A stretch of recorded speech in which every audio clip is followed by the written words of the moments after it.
Hi, this is the voice of James Beal from Team Organic Solutions, here to explain how to run our module for teaching younger students about carbon sequestration.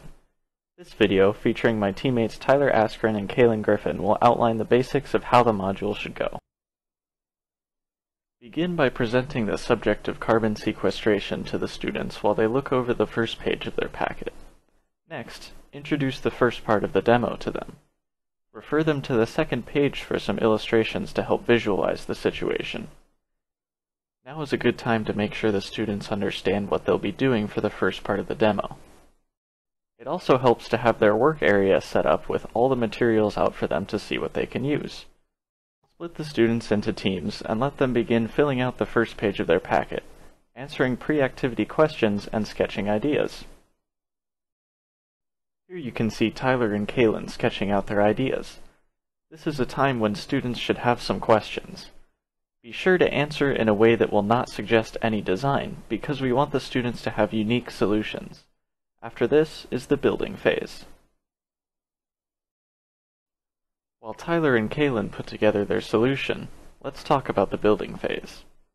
This part should take up the bulk of the time that the students spend on the module. This is the part that encourages creative design and problem solving. Be sure to hop from group to check in on them, as there could be questions here. Also, try to influence their designs as little as possible.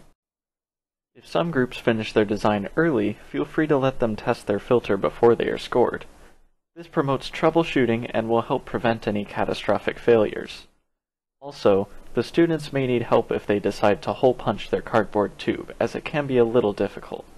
It looks like Tyler and Kaylin are just about finished. Let's see how they did. Looking good, guys.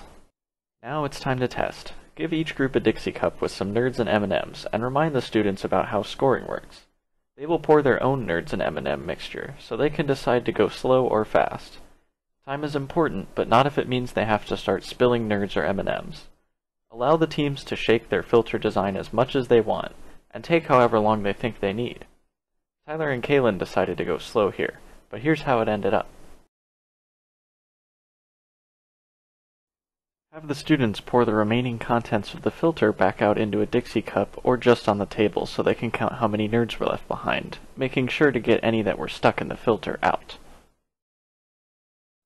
Next, have the students fill out the table on the third page of the worksheet. This is where they will write down how many Nerds fell out, how many didn't make it through the filter, and how many M&Ms slipped through the filter. Also on the third page is a scoring section, which breaks down the point values for each of the categories. Have the students apply the point multipliers given and subtract the points they lost from their starting value. Depending on the level of the students, you may want to help them with this or let them use a calculator. Now, on to part 2.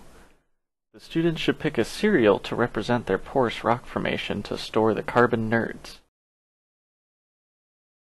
It looks like Tyler and Kaylin have chosen to go with the frosted mini-wheats.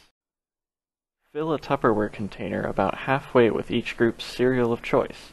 Next, have the students bore their tube into the cereal and start pouring in their Nerds for storage. There will most likely be some clogging and jamming up that occurs. Let the students solve this how they see fit, be it shaking, pinching, or poking at the tube, or even shaking the Tupperware container.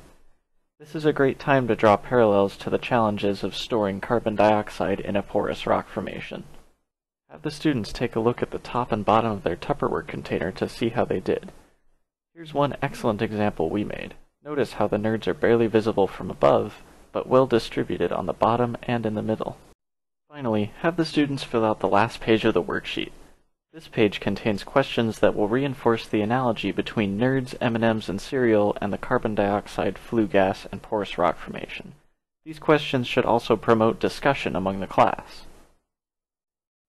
While Tyler and Kaylin finish filling out their worksheets, I'd like to take the opportunity to thank you on behalf of Team Organic Solutions for your interest in our module.